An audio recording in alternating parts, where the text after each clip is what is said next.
İstəmirəm o dünyanın cənnetin, behiştindir, cennetimdir Qarabağ. Bu dünyaya göz açmışam o yerde, taleyimdir, qismətimdir Qarabağ.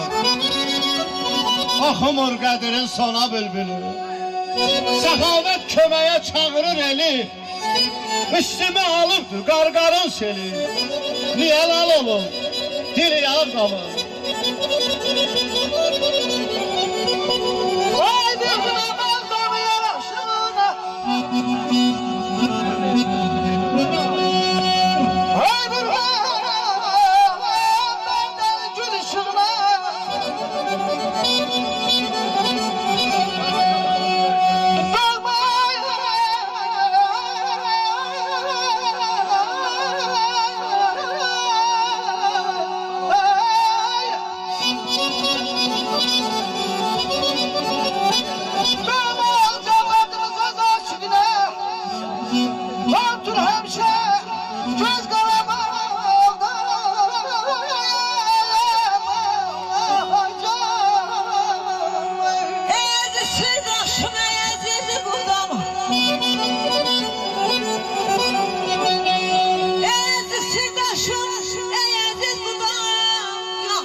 Yol verin qudam gelir, en aziz adam gelir.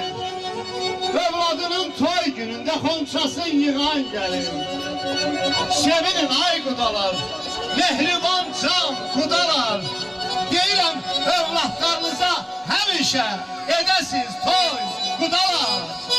Gözümün içine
İşler gelsin.